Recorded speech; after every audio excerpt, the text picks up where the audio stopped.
Hey everyone, and welcome. Today, we're going to dig into organic fertilizers, but we're going to look at it through a totally different lens. We're talking about a huge shift in thinking, moving away from just feeding our plants and toward building a rich, living soil that pretty much does the hard work for us. All right, let's get into it. So this really is the central question, isn't it?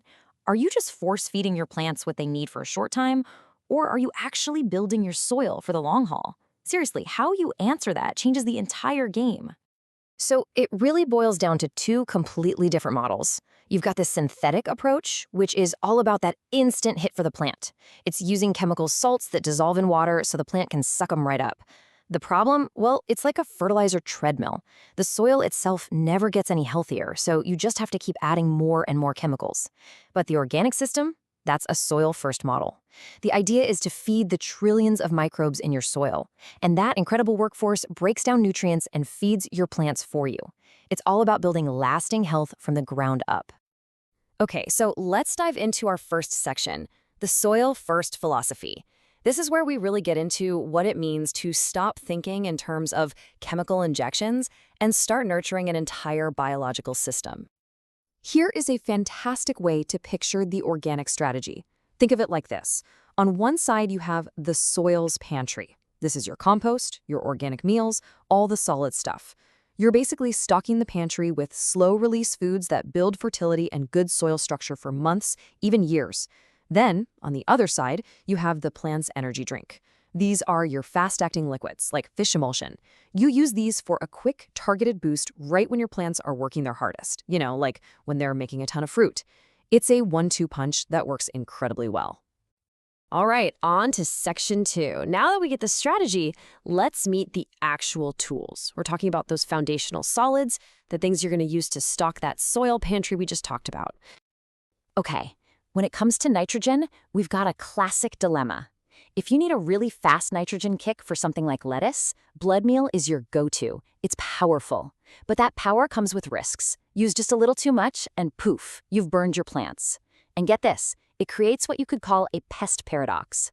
The smell keeps deer away, but it can actually attract dogs or raccoons who'll happily dig up your garden looking for the source. So for a much safer, more gentle approach, you have feather meal. It releases its nitrogen super slowly, feeding your soil steadily for months. Next up, let's talk about the classic source of phosphorus, bone meal. But using it brings us to something I call the phosphorus paradox, and trust me, it's a mistake that tons of gardeners make without even realizing it. So here's the deal, and this is so important. For your plants to actually absorb the phosphorus from bone meal, your soil has to be slightly acidic, meaning a pH below 7.0. If your soil is alkaline with a pH above 7, a chemical reaction happens that literally locks up the phosphorus. It's like putting food in a pantry and then snapping a padlock on the door. The food is there, but your plants can't get to it. And this is exactly why a soil test is not just a suggestion, it's absolutely essential before you add a single thing. Okay, this right here is a perfect slide to pause and take a screenshot of. It's your cheat sheet for the most common organic meals. Look at the differences, not just in the NPK numbers, but in the release rate. You've got super slow feather meal for long-term feeding, and then something like alfalfa meal, which is more of a great all-around soil conditioner. This chart is basically your shopping list for stocking that soil pantry. Now, you can't have a conversation about building amazing soil without talking about manure. I mean, it's a classic for a reason. But we have to be really smart about safety, because not all manure is safe, especially for gardens where you're growing food. The #1 rule: never ever use waste from meat eaters like dogs and cats, or even omnivores like pigs. It can carry pathogens that are really harmful to humans. And even when you're using safe manure from herbivores like cows or chickens, if it's raw, meaning it hasn't been fully composted, you have to follow some strict safety rules to avoid things like E. coli. The USDA's guidelines are super clear. You have to apply it at least 120 days before you harvest any crops that touch the soil. Think carrots or radishes. For crops that grow up off the soil, like tomatoes or corn, it's 90 days. Honestly, the safest bet always is to just use fully composted manure. This chart does a fantastic job showing that manure is not a one-size-fits-all thing. Look at chicken manure. It's a nitrogen powerhouse, which is perfect for really heavy feeders like corn. But then you compare that to cow or horse manure, which are way more valuable for just building incredible soil structure and helping it hold water. And then you have worm castings down there at the bottom, which are so amazing they're really in a league of their own. In fact, you'll often hear worm castings called arguably the most effective biological soil amendment that exists. They're not just fertilizer, they are a true superfood for your soil. And here is the proof.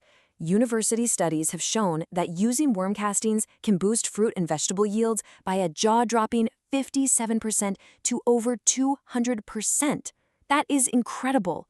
And on top of that, you can't burn your plants with them, which makes them totally safe for even your tiniest, most delicate seedlings. All right, let's head into section 3. We have officially stocked the soil's pantry with all those amazing solids. Now it's time to talk about the energy drinks, those targeted, fast-acting liquids that can give your plants a serious competitive edge. So I want to introduce you to one of my favorite ideas in this whole system, thinking about seaweed extract as a prophylactic stress shield. Now, prophylactic is just a fancy word for preventative. The point is, you're not using this to feed a hungry plant. You're using it to protect a healthy plant before stress even has a chance to hit. So what is it actually doing? Well, seaweed is loaded with natural growth hormones that help plants build resilience against things like heat waves, drought, or even a late frost. It also helps unlock other nutrients that are already in the soil, making them easier for the plant to use. And finally, it literally strengthens the plant's cell walls, creating a tougher physical barrier against pests and diseases. This slide just lays it out perfectly. These are two totally different tools for two different jobs.